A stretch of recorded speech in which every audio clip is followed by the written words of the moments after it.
I'm Taya, and this is The Conversation.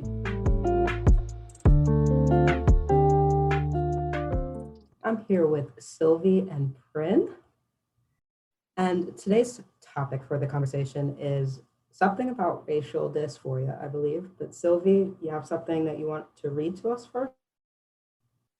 Yeah, so in the wake of two white women coming out as having passed themselves off as part of the Black community, there was Rachel Dolezal and then Jessica Krug. And Jessica Krug was a professor who taught Black studies. And eventually, people found out that she was not Black. And so she wrote a post on her blog, and I'm going to read basically the last segment of what she said in regards to how and what led up to trying to pass as Black within the Black community. So she says, when I was a teenager fleeing trauma, I could just run away to a new place and become a new person. But this isn't trauma that anyone imposed on me. This is harm that I have enacted onto so many others. There is nowhere to run. I have ended the life I had no right to live in the first place. I have no identity outside of this. I have never developed one. I have to figure out how to be a person that I don't believe should exist, and how, as that person, to even begin to heal any of the harm that I've caused. No white person, no non-Black person has the right to claim proximity to or belonging in a Black community by virtue of abuse, trauma, non-acceptance, and non-belonging in a white community. The abuse within and alienation from my birth family and society are no one's burden but my own, and mine alone to address. Black people and Black communities have no obligation to harbor the refuse of non-Black societies. I have done this. I know it is wrong, and I have done this anyway. I have not lived a double life. There is no parallel form of my adulthood connected to white people or a white community, or an alternative white identity. I have lived this life fully, completely, with no exit plan or strategy. I have built only this life, a life within which I have operated with a radical sense of ethics of right and wrong, and with rage rooted in Black power and ideology which every person should support, but to which I have no possible claim as my own. And so that is the segment from Jessica Krug, the former professor. So, was that an apology or an explanation? I'm confused about why you were reading that. I guess I don't know what the point of that was. What was she trying to say? Yeah, so or do or achieve? Like, what was the point? I think to borrow the older expression of a mea culpa, where you're explaining your sin or your error, she does that in her blog. But honestly, the reason that I chose it was when I read about Dolezal and then Krug, it was an interesting, fascinating phenomenon where here is a woman who is white, clearly, but she has invested so much energy and effort to become Black as best as she can. And it reminded me, because I'm doing counseling, of dysphoria, where you are so uncomfortable with one of your basic characteristics that you have an identity crisis. So when I read that, like, I see a massive identity crisis. Like when she says that she has no double life because she can't even identify with, or she's overly hateful of anything white. And so she can't imagine identifying with that characteristic, even though we could say she's natal white. She was born white. There's no way around that, but she can't grapple with being white. And so she has a crisis of identity. So I don't want to dismiss this crisis of identity that she seems to be going through, but I feel like that should have been a separate thing from her apology, because now I can't even focus on that part because it's just all I hear is woe is me. I really just can't get past that. I don't understand what was her point? Like, what was the goal that she was trying to hope to achieve with this? I've seen little bits and pieces of this. Both I should add that I have Rachel no idea what's going on here. So and and hers. And to me, I do believe that people can have this kind of identity crisis. I do believe and would sympathize with people if they do have an identity crisis. But in the instance where you go out of your way to make yourself a certain way, meaning you have some knowledge that you're not born that way. Is it that every day she wakes up, she gets a new mental challenge that says, hey, it switches on that, hey, I'm supposed to make myself look black, But then the other piece of it is, so there are tons of people going through identity crisis. Was it that she was adopted into a Black race where she was like, exposed only to Black culture? And then you would say, I didn't get that from the story, and I didn't get that from the news when I was watching it. But if that was the case, then you would say, okay, this person has only been exposed to the Black culture. So this is all she knew from she was growing up, but she's a college professor. So she knows she could have gone and sought, information to educate herself if that was the case. But my biggest piece of this, why I cannot sympathize, because as Taya mentioned earlier, that's not really an apology, it's like a woe is me kind of thing. And in this case, why I can't sympathize with the woe is me is because of the privilege that she got with it. She was teaching African studies, if I'm not wrong. So it's like the people in the African American community or Black community is already struggling with so much, and think about her students that she's been teaching for a long time, only to learn that she herself is a fake when they have come across so many issues before and so many people that have been fake and disingenuous to them. And then here comes a professor who's supposed to be influential to you doing all that. So that's the part of it that I can't really wrap my mind around, because she's basically lied to the people who would have trusted her. And those would have been vulnerable people who would have trusted her. I see where she has also done some work in, anti-racist community, advocating for Black communities, which is great, which she could have done as a white person, how she was born with her privilege that she has, rather than to adapt so deeply into the Black culture. It's like full assimilation in order to advocate for the people that she feel like are downtrodden. Again, I don't really know this situation. Was she exposed, or did she willingly come out? So she was exposed. In both situations, they were exposed.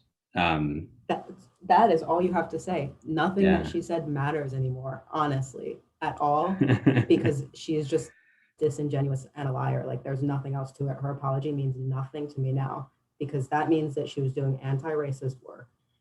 She was working with Black students, and throughout all of this, she was not self-aware enough to realize that she was actively harming this community. And she refused to be introspective enough to realize it, even going through the trauma or whatever she was going through. I don't want to diminish that, but she was actively participating in this community. If she was doing active anti-racist work, that means that she was educated in this community. She understood the trauma this community has been through. She understood that this community has not been historically protected and is vulnerable, and she exploited the hell out of all of it. Her apology means nothing anymore because the only reason that she said any of it was because she was exposed. No, what she should have done is as soon as she became educated and aware of what she was doing, she should have stepped down herself. And then I would have respected her. Or she could have stepped down and then written a book and exploited everything that way. And that still would have been better than her being exposed and then coming out with this disingenuous shit. And then not only being disingenuous, but writing it in such a way that we're supposed to feel sorry for her because of what she went through. No, not at all. I have nothing else to say on the matter. She deserves everything that's coming for her. I'm so mad right now. In Rachel's case, the last name Dolezal, she was outed by her parents. Sylvie, can you tell us? Funny though. I think that's funny. How was Jessica? How was the other one? Jessica Krug outed. I don't see her. I don't have the details of that because that was more the second case. But I believe that it was either like family or friends, but yeah.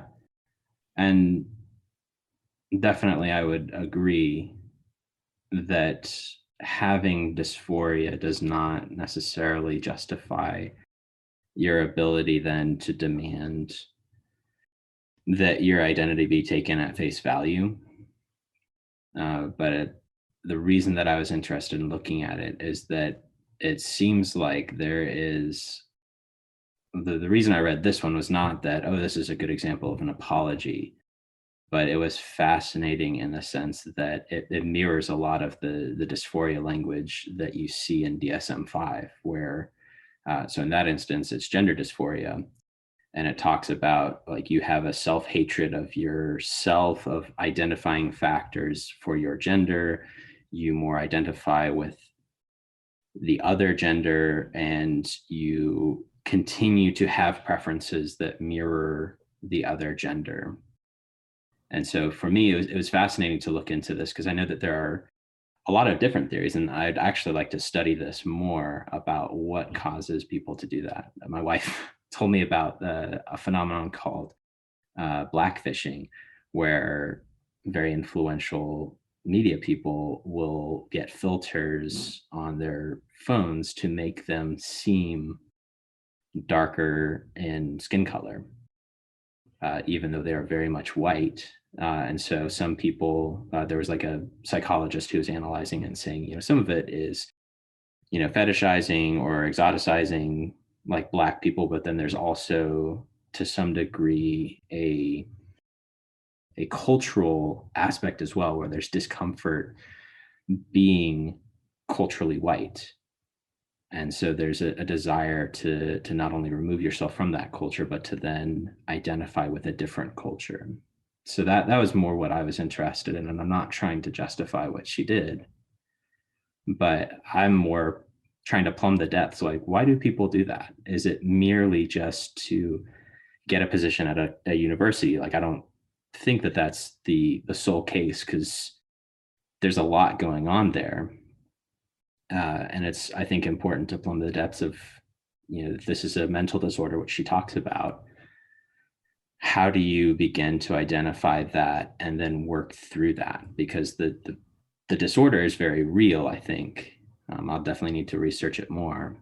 But the question is, how do you help somebody who's in the process of that kind of crisis? Like, that's an extreme response. I think we can all agree that they're willing to pass as Black. They're willing to do all of these things that kind of violate their other identities. It's just like all of their rights and wrongs within this culture of anti-racism. They know that they're violating, but it's almost like a compulsion to do that. And so, like, how do you help them process through that and then reject the compulsion that's not in keeping with their other principles.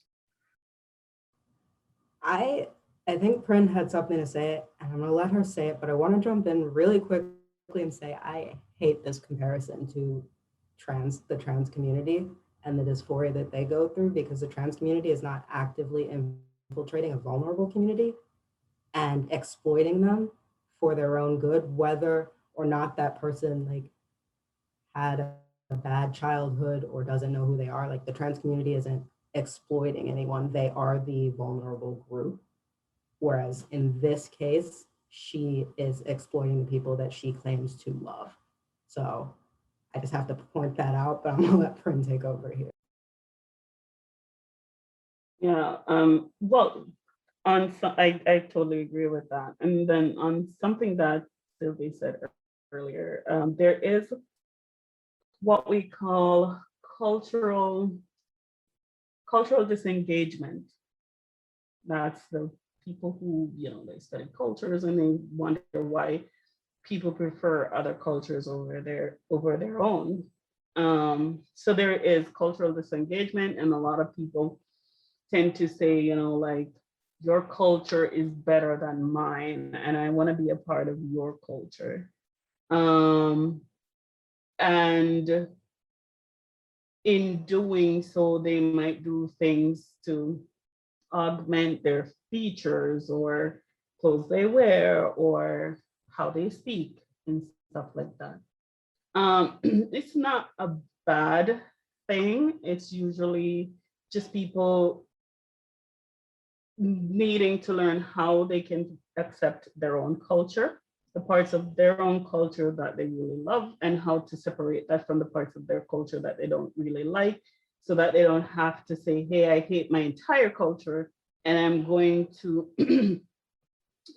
adapt a whole another culture. So like people who they sympathize with the Black community, they sympathize with the racial injustice, systemic racism that they've been seeing going on. And sometimes they just get a little bit frustrated with their own race and how their own race have treated people over the years. That doesn't mean you need to get rid of your entire identity in order to sympathize or to agree with or to participate in the other person's culture. So I know a lot of people are like, oh, the countries over in so-and-so are so much better than how we do things here in the US. Or, if we could just adapt the way how so-and-so live, and they broad brush it. It's not like, hey, let's look at their economy and see how their economy works and see if we can adapt like that to build our economy. But people would just say, hey, let's just copy the entire country of Norway, for example, because they want to keep that, or parts of Australia because they want to keep, so there's that type of cultural disengagement, which is different from what this woman did, because she benefited. Now, we don't know if when she was applying for a job at what is it, George Washington or George Mason? Let me check the university. I need to clarify. Jessica Krug was in Washington State, so it was neither of those. I forget the name of it, but I thought I saw. You know what? I'll check. But whichever university that she was associated with, who knows if she used the fact that she is Black to get the position, then that's criminal. And it's also because you're assuming somebody's identity, and your George Washington University is where she was. Yeah. So if you use that in order to get the job, that means this is going to take us in another set of conversation that we won't want to talk about, like affirmative action and all that stuff. But here's the university thinking that, hey, we have somebody who represents the population of students that we have, because universities who are genuinely, they're not just making up numbers, but they're genuinely wanting to have Black representation in the university to represent the population of students that they're supporting, then she would have now faked all of that, and they would have not had a genuine person there to represent that community, right? So there she got some privileges, which is partially criminal because she would have lied on a job application and perpetuated that lie for several years. Yeah, and I will say that the vignette that made Taya force me to tell this and want to discuss this was I went through my own training with my school, which was a day-long training about diversity, inclusion, and race. And so at the very end, we broke up into white and non-white groups. So we segregated into those two breakout sessions. And within the white group, which is primarily white female, there was a constant refrain, more like Robin DiAngelo's White Fragility, where it wasn't just that there were cultural differences in terms of like how we do economic systems and whatnot, but there was almost associated with it kind of a theology that to be connected to white is sin, like original sin type stuff, where they can't wash away the guilt. They are forever connected to this racist past. And so, in one sense, they were hating other non-whites who weren't as knowledgeable and versed in the new law as they were. So they were the outsiders that don't know the scriptures. It's like they didn't say it in that language, but there was a lot of resentment towards other whites, and then there was a lot of internal frustration with their own whiteness and a lot of guilt and shame. And if I were a betting man, if I asked them, if I had a magic wand and I could change your race, like legitimately change your race, would you want me to? I bet there were quite a few who were in crisis enough to take that up. Now, had they thought through that? Probably not. But I can guarantee that if they really could fully transform themselves, they would have. And I was sharing this with Taya, and she wanted to discuss that. And I'm like, yeah, that's kind of a crazy thing. Like, you are so uncomfortable with your racial construction, which is a very insignificant part of your DNA, but it's you want to change that part of you because you think that that's the solution to your unease, your crisis. And then also, I guess they would want to be so disassociated from that, like they were so uncomfortable with that. So that's why Taya asked me to talk about this topic. No, and I stand by this. Right now we're living in a time when white America is kind of reconciling itself with its past, like it does, every 50 years or so, until we forget about it again.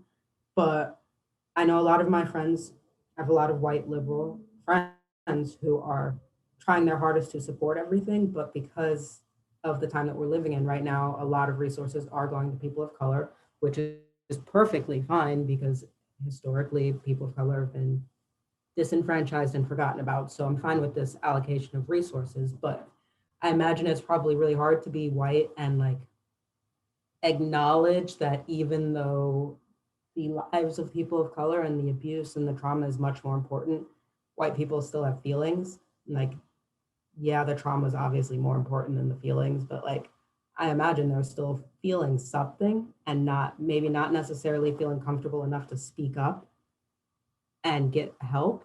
So I feel like maybe there are a lot of people like your classmates going through that, but the difference is your classmates might want to actually be Black, but they're not going to wake up every single day and pretend to be Black. And if that's such a big difference, is these women were actively waking up every single day, living a lie, knowing they were living a lie, pretending to be for this community when they knew that they were not a part of this community and they were pretending every day. Whereas I think your classmates, if you are right, who knows, because this is just conjecture, but they would actually become Black. And obviously they never thought this through because why would they ever do that? But it's still not them pretending to be Black every single day. So like, I am interested in your classmate situation. I just do not care at all about Rachel or Jessica or Jennifer or whatever. Well, I was gonna say, like, if they were given the same opportunity, like, I'm not entirely convinced that Jessica and Rachel were just brutally they could do it, pragmatic. but the fact is they didn't. They chose to exploit the community, and it could be mental, Right. it could be not, but at the end of the day, they made a deliberate decision every single moment of every single day that they were in public pretending to be Black, and that is deliberate. So, like, well, to build on that, then they know that they don't have a magic wand, but what could they have done in their eyes and their minds to have transitioned to being Not Black? transition. But yeah, like the whole point being, like, if they could switch, they would. And it sounds like for Read them, more literature.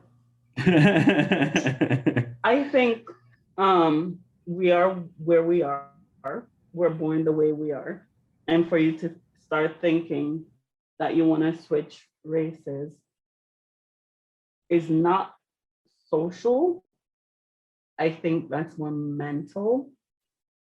So there's something mental that they need to address rather than, those are your classmates I'm talking about, rather than, because they're not going to impact, by changing your complexion from being white to Black, you're not going to impact the social injustice that are, unless everybody in the world does the same thing, which is not going to happen. So racism is not, we already know that racism is not innate. I mean, you're not born with it. It's not nature, it's nurture. We know that it's how you grow up, it's what you've been exposed to, it's the systems that are in place that causes racism. So if the people in your class want to change things, or like liberal whites want to change things, is to attack systems and to attack the social injustices, not necessarily change their own bodies, because all that's gonna do, let's say you get up in the morning and you put on brown makeup, and like Rachel and what's her name did, you're just jumping into the pool of people who are already being disenfranchised. How are you helping, you know? But you stay in your pool where you're at and you learn about the group of people that are being disenfranchised, and you learn about what's causing this disenfranchising, and you decide that I'm going to see if I can put influence policies to change it. For example, Rachel was in politics, you know, like instead of trying to be Black in order to get a political position, why not, or to seem politically cool, I don't know what she was doing, why not use that platform to advocate for the downtrodden, to advocate for those groups that are disenfranchised? So changing your color is not going to do anything. It's just that we're all going to be, it's almost like, hey, I'm in a hole, I need a rope to get out of here. You're up there standing looking at me down in the hole. Go get a rope. Don't jump down in the hole with me, because then all of us are going to be in the hole, right? So making yourself Black is just like you're jumping in the hole instead of getting a rope to help the other person to climb out of the hole. And telling everybody else who are digging holes without putting up the right signages and digging holes that are deliberately set for people, certain type of people. By jumping in the hole, you're eating. Stop doing it. You're taking resources from the people already in the hole. Exactly. You're already there. It's almost like, hey, I'm in the hole, I don't have a lot of oxygen. And you come down here and you finish deplete the oxygen that's down here, instead of going to try to find a ladder or something to help me get out of here. So use the platform, use the privilege that you Such have. a good way of putting it. And yeah, and I want to validate that. Like I definitely agree with that. And just to make sure that I'm understanding, like, changing their external experience does not fundamentally make them Black. And in fact, No. trying to do that, like, not only are they not fundamentally solving an issue of systems, but they are actually taking away from people who have lived in that all their And life. making the focus on them. On Right. them. Disenfranchised Yes. people.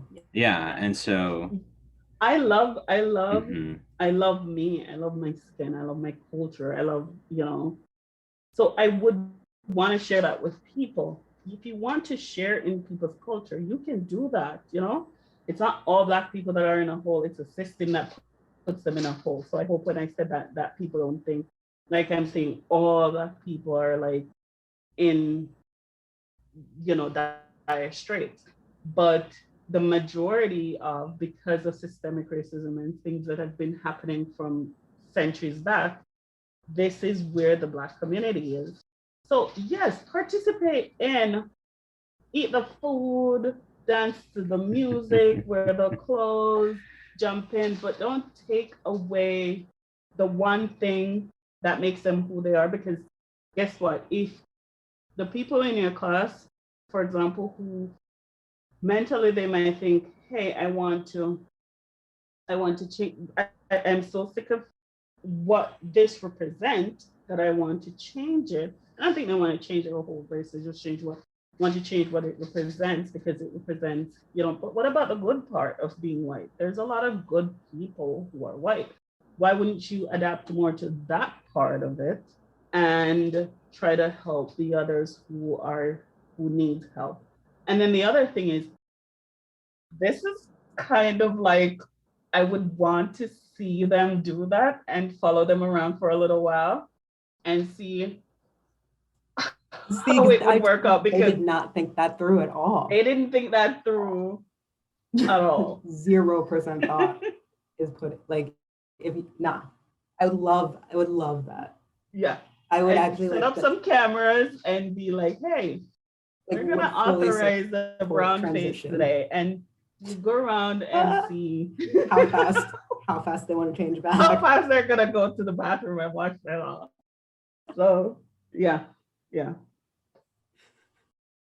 So then, just to make sure that I'm understanding what you're saying as well, it's not that you're denying that they might have like a genuine kind of dysphoria. So the reason I use that word is that, like, the language there seems to not just be they're trying to make a quick buck, or, culturally they identify, but like within their own identity, it's hard for them to accept that. Like, they believe that they are meant to be a different thing. So it's like in their mind, their like internal identity, they could very well say, like, I eschew all things white. Like, with the women in the counseling session, it was almost, to be white is not those cultural things, but it's almost like a theological, my whiteness is a form of sin that drags me down. And like, they would very much like to disconnect themselves from that.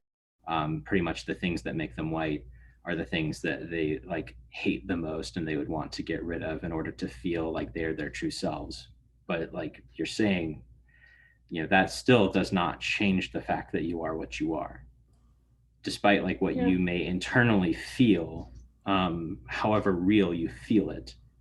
Like, that doesn't make you part of this other community. There's more than just like your immediate experience of, like, if you were to externally be brown face all the time, like, you might have some of the same experiences, but like there's a de facto like heritage that you don't have. Is that like not accurate? Not only that, because, well, yes, there isn't that heritage that you have, but even the heritage aside, let's think about physical.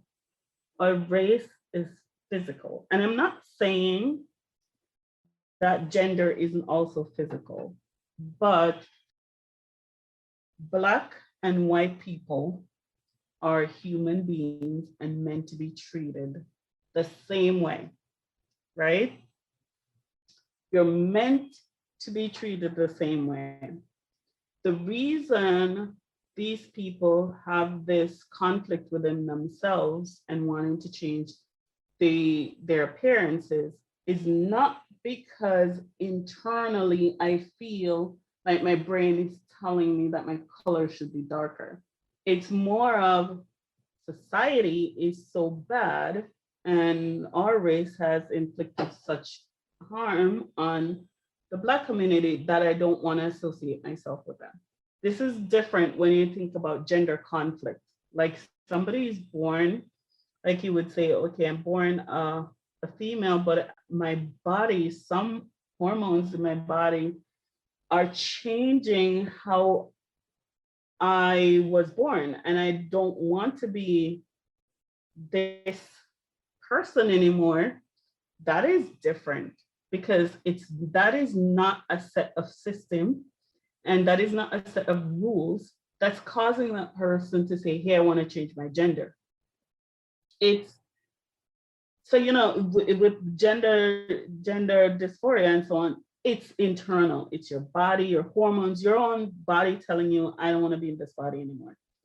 It's not just because somebody took your ancestors from a different country against their will and have them enslaved for a long period of time. And after that, set up 15 million gazillion rules that kept them from achieving what they needed to achieve. So it's different. But in the race part now, it's just more of, hey, my race is so bad. It's like your family.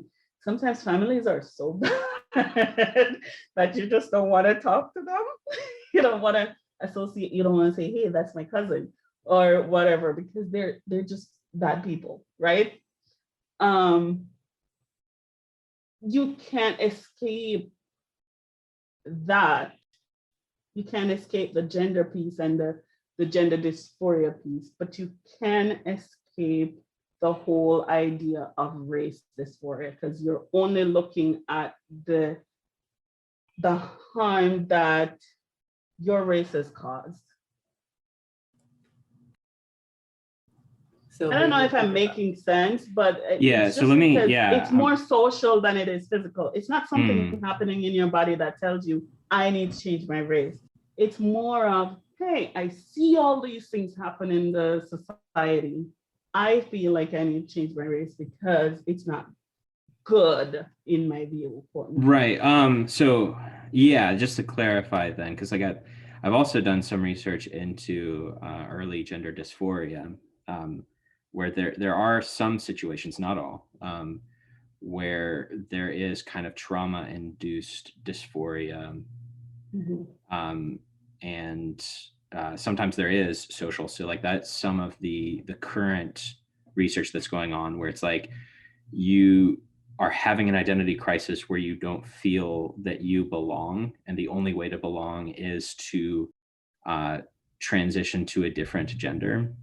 So like it's still very controversial, but there are phenomena where that occurs. And so the real question then for that situation becomes is this true gender dysphoria, quote unquote, where like transitioning would rectify that, or is it one where it wouldn't? And even then, like, if I'm being honest, that's something that even within gender dysphoria kind of academic circles, like that's a hard thing to discuss, because to say that like there could be, false positives, so to speak, where like a natal female really isn't, like their feeling of gender dysphoria is not the same as like, say, somebody who might have like neurochemistry that like is it a false positive, or is it us living in such a terrible society that people can't actually feel like they can be who they are? So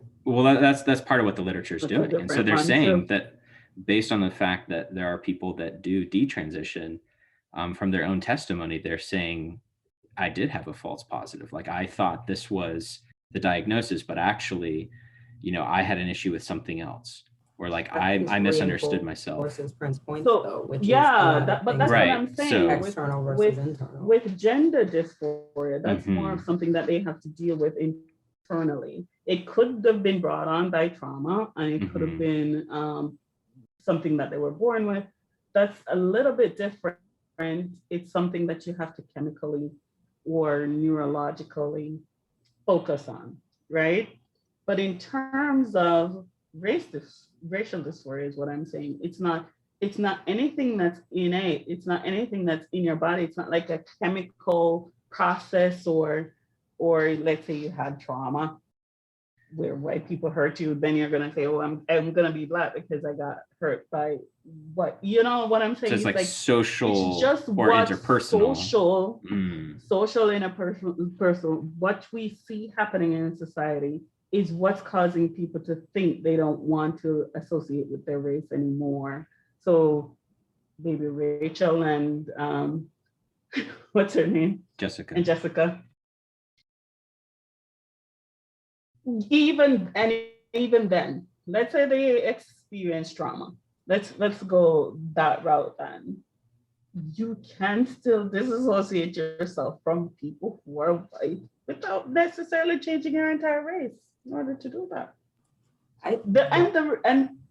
And just so you know, the reverse is true, because on the reverse, we're not talking about the reverse where there are Black people trying to be white for tons of different reasons.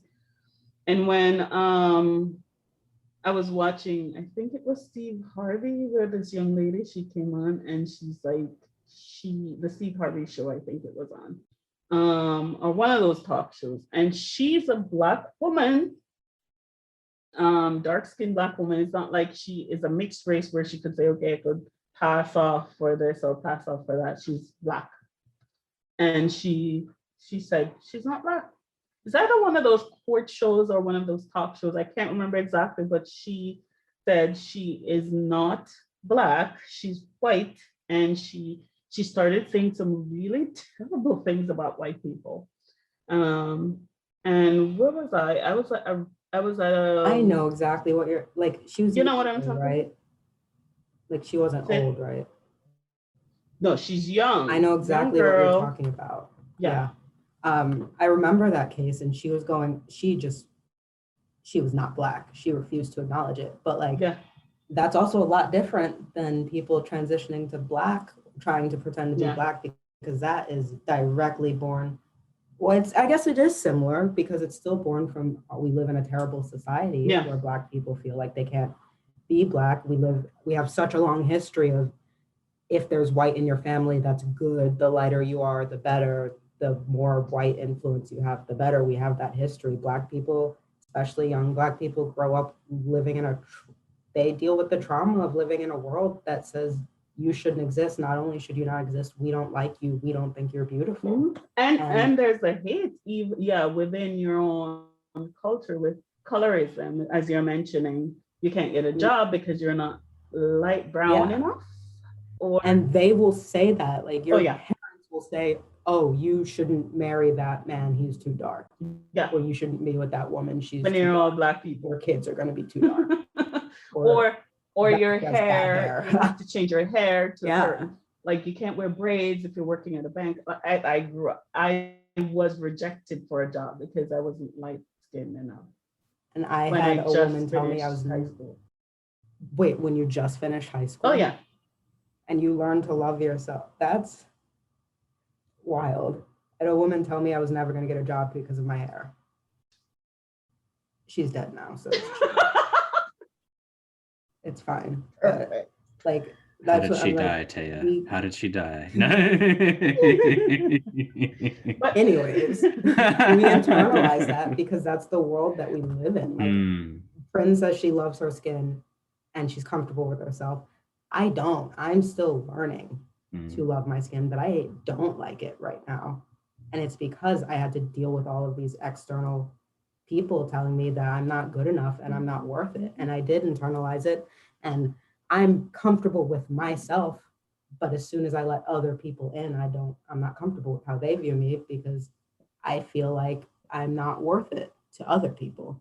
And so it's like transitioning to white and her rejecting her Blackness is a lot different than someone who pretends to be Black. And with your classmates, I think what gets me is that or from what you've said, it seems like they are saying that they're well educated and are anti-racist and pro-Black, but you can't do that and also want to be Black, because that means that you don't actually understand the trauma that you're going to be inflicting on this community. That means that they aren't educated enough, and they need to read more. They need to talk to more Black people. They need to be better allies and go to therapy, honestly, so that they can get out of their own heads and actually focus on this community that they're pretending to help. Because right now they're making it all about them, and they're not making about the Black community at all. If they want to help the Black community genuinely, they need to be educated enough to understand that transitioning isn't the way to do it. It's standing up and doing protests, getting into politics, calling out unjust laws, and making sure that you are mentally strong enough to do that, so that we can keep the focus on the community that needs the help. And I think your classmates are missing that. Yeah, I definitely agree that I think that a lot of their frustration surrounding their racial dysphoria, till we can come up with a better term, like a lot of it is internally focused on themselves. And I think that, you know, if somebody gave them the magic wand, like whatever that entails. So like, you know, if they were to like actually be able to change like the pigment of their skin so that it's not just like cosmetic, but it was like actually at the level of DNA, like that wouldn't fundamentally solve a lot of the issues. And I think in some ways, like,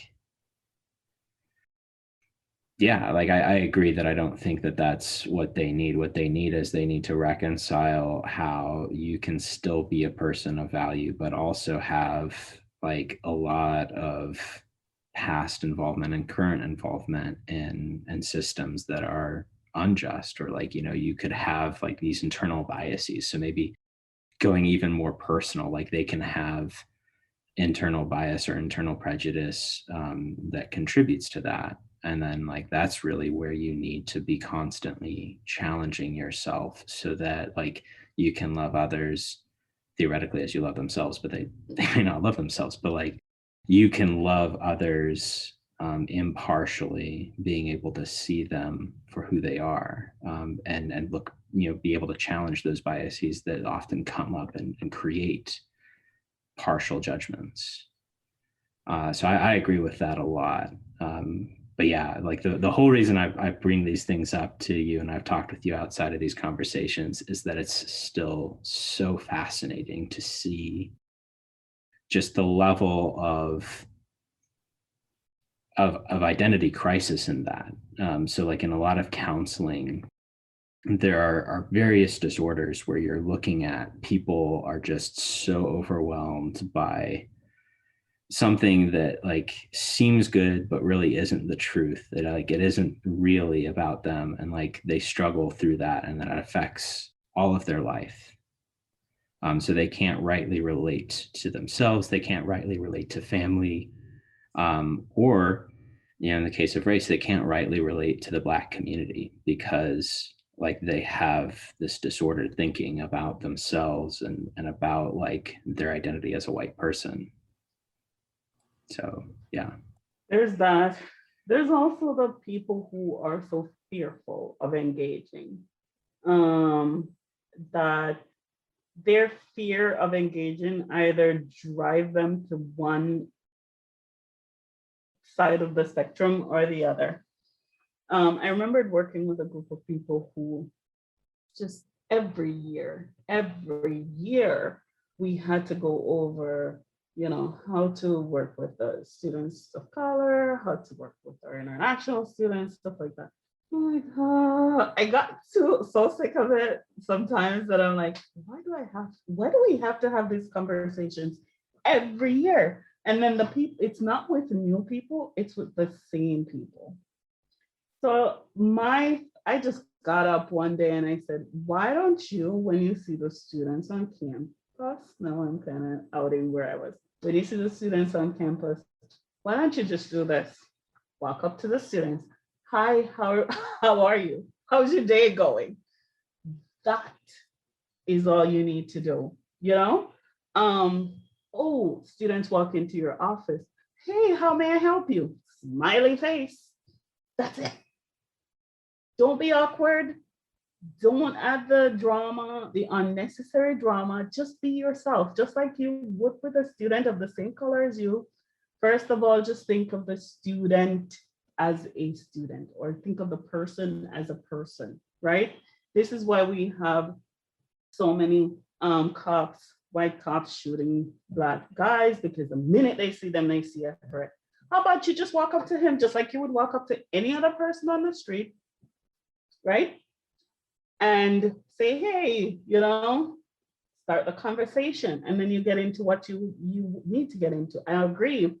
There's some, because of how the system has been, and this is why I keep talking about system, people are going to need different treatment. What will work for a Black person, what will work for a white person might not necessarily work for a Black person. So let's say you're counseling students. What will work for somebody who's white will not work for somebody who's Black. But that's later on. You dig deeper into that later on. You can do some research, you can do some reading, you can watch some videos and stuff like that. You can ask some questions of the students too. You can ask, like, hey, what would work for you in this case, based on your situation, so on and so forth.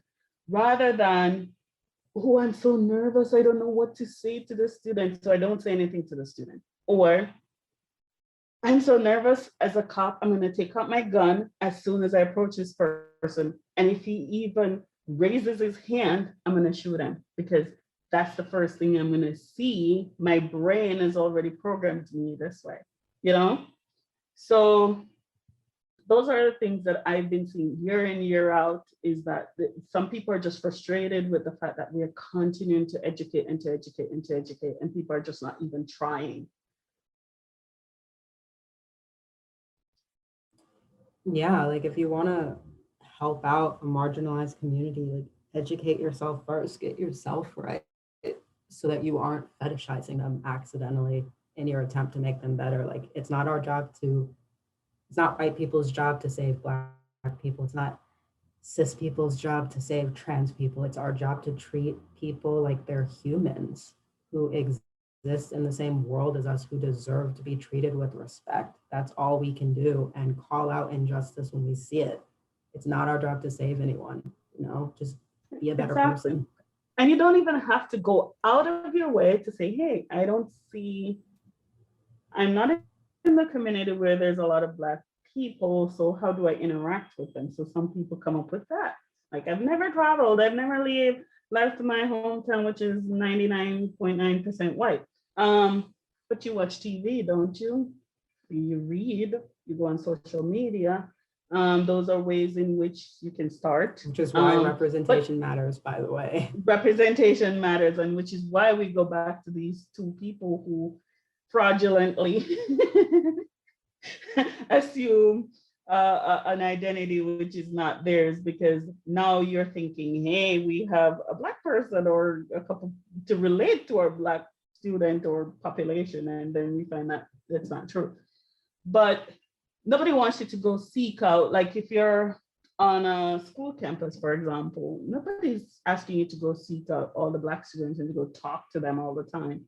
But when the moment presents itself, do it and start there. Sometimes you can deliberately seek out, but it's usually not genuine when that happens. But if you know that there's a club on campus, for example, that meets every Friday or Thursday, and you want to go to one of their meetings just to hear what they have to say, and you ask if you can go. Things like those, rather than, hey, I'm going to find one Black friend and say, hey, I have a Black friend, or I'm going to not like my race because they're so mean to my Black friend, my entire race, I'm not going to like because they're so mean to my one Black friend. Like, you can't change who you are. Like, you are who you are. Like, trust me, as someone who's struggling with my Black skin, can't change this. Accept it and treat people better. I have a question for Tabo. What up? Yes, that conflict you have, was that from people of your own race or people from the white race, a different race? Ooh. It would probably, I would say it was probably more white people, honestly, because like my mom went out of her way. We grew up in a white neighborhood, and my parents both grew up in poverty and mostly Black neighborhoods. I was actually talking to my mom about this past weekend, and she said when they had us, my parents were both Coast Guard and engineers, so we had money, and they had to make a deliberate decision if they should raise us around people who looked like us or put us into a white suburban community where we would have better access to education, better access to resources in general. And she was like, it was a deliberate decision, but it was like raise you where we were raised or get you out of there. And we knew that that was a sacrifice. And it was me growing up in a white community where people didn't think I was attractive or beautiful because they were basically only ever saw white people, only watched white movies. So they weren't really exposed to Black people. I was definitely like friends with the people who would date the Black guy on the football team, but they were definitely saying the N-word behind his back kind of people. And that was just the community that I grew up in. Like I didn't know I was beautiful until like college, maybe, because no one had ever told me, because like I wasn't getting hit on as a teenager or anything. I was mostly at a white school. I was usually the only Black kid or one of like 2 or 3 Black kids in my honors classes. Like I was around whiteness all the time. I never had a chance to love my Black skin. And my mom went out of her way to like paint Jesus Black in our nativity scene or like make sure that the angel on our Christmas tree was Black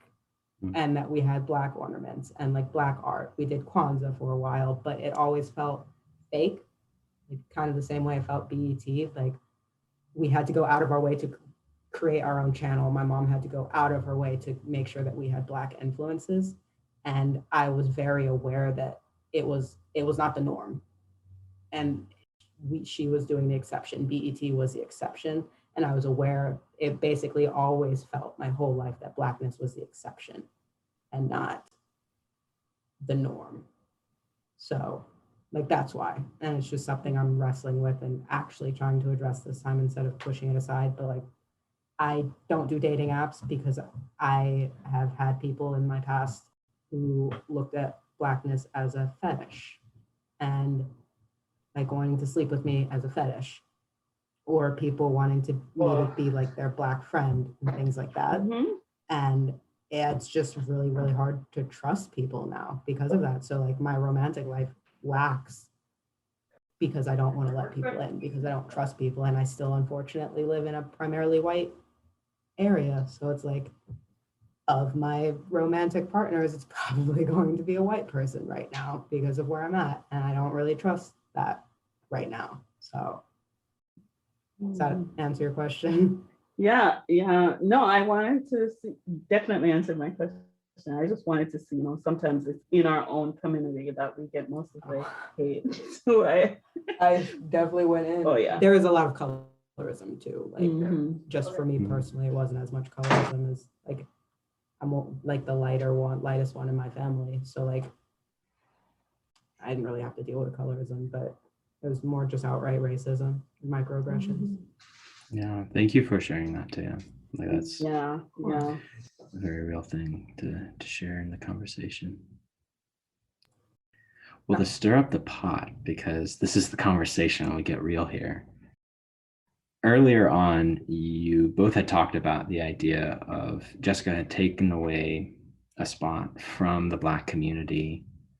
What would you say to maybe some of the females in, say, like sports, who are saying that you have a natal male who has transitioned and is a transgender female and wants to compete against them?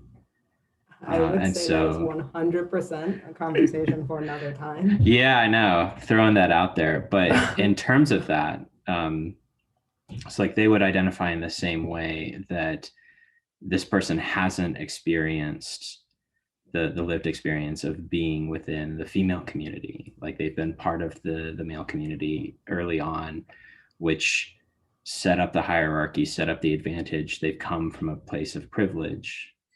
And then the other person's arguing, saying, well, I've done the things that transition me to make me female. So they've had, let's say, they've had sex change hormones that have affected their balance to some degree, and whether they have or have not had surgery for sex characteristics, they're saying, you know, I've had this transition, and I realize that I don't have the shared experience, but I want to be part of this group.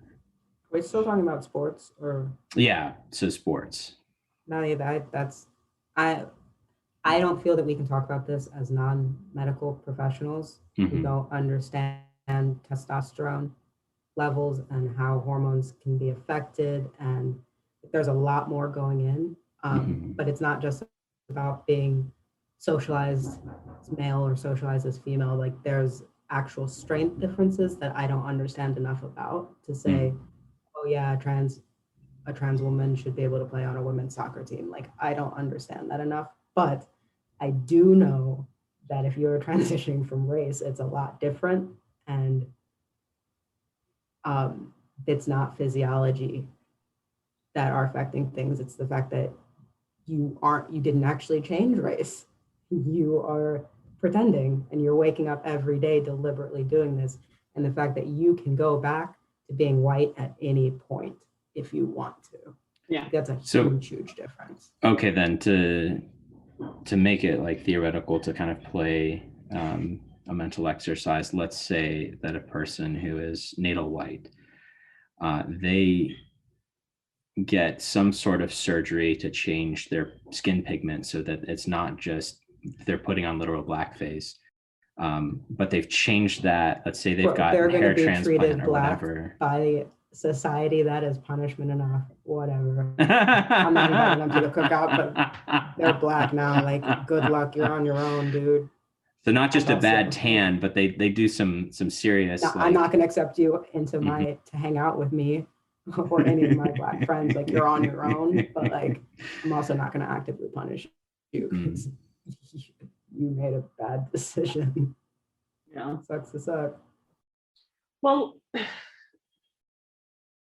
there are so many pieces of this to dissect. It's almost like each of these things could be put into a whole hour-long session.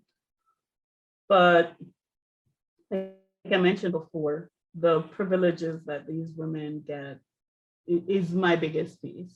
And the fraud that they perpetuated, even the fraud more than the privilege. It's because young Black people, especially in a community college and in higher education, in school, you know, you're looking for that representation, and just to have somebody fraudulently perpetuate something that's not true later on in life. You know, sometimes as a student, you look up your teachers because that person was so influential on you. And to do it in the education system and politics, which is so like, it's not like she was in a warehouse in the back stocking up things and nobody's seeing her. You know, you have students coming into your classroom, like every year you're changing out a new set of students and you're impacting hundreds and hundreds of people. So now you've perpetuated that you're Black. And I'm like, oh yeah, I had a Black professor teaching me, you know, African studies or stuff like that, or whatever she was teaching, I don't know.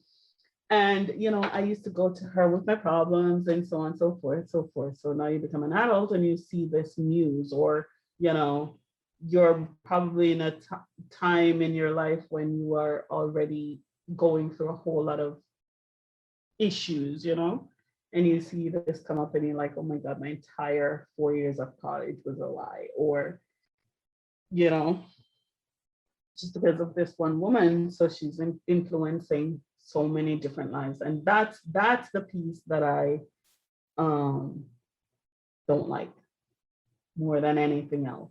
So it's not only like she robbed somebody of a job. Yeah. Yeah. It's already hard enough for a lot of Black people, especially Black women, to trust anyone else, because it seems like so many people just say things to her. society in general is so disingenuous because we say that we treat people one way and then we actually treat people the other way. And then on an individual level, we have a bunch of people saying one thing to our face, talking terrible things about Black people behind our face. Like, it's so hard to trust people. And then they put their trust into this teacher, and then they find out that this teacher was lying the entire time. Like, that could destroy someone's like mental health, especially if they're already going through something and you throw this on top. It's going to be hard to come back from that. Exactly. That's why I hate this comparison to trans people, because trans people aren't being disingenuous. Like, we're being disingenuous as a society to trans people. But like Rachel and Jessica, like, they are, I despise them. I want them to transition to Black.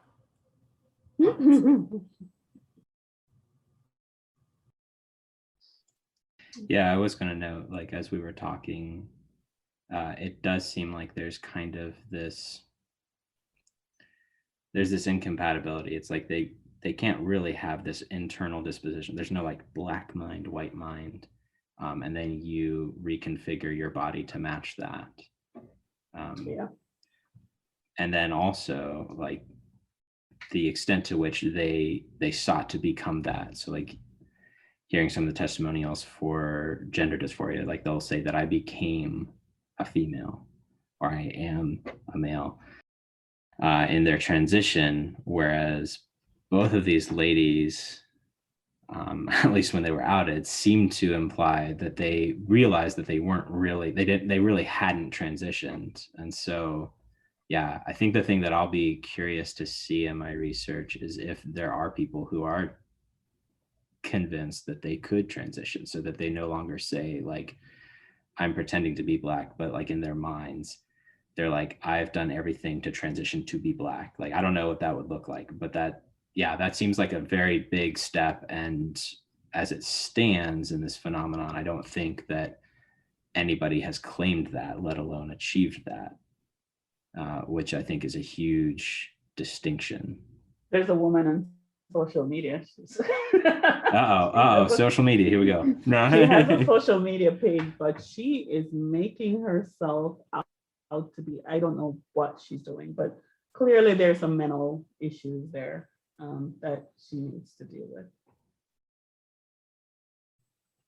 But these women, obviously, I can't say I know what their mental state was. I don't know what their mental state was when they decided to do what they did, but as we mentioned earlier, that they got caught was how they kind of stopped, kind of said something differently, you know? The fact that they did all of this reading and all of this research, and in order to get to the positions that they were in, they had to have actively been doing things.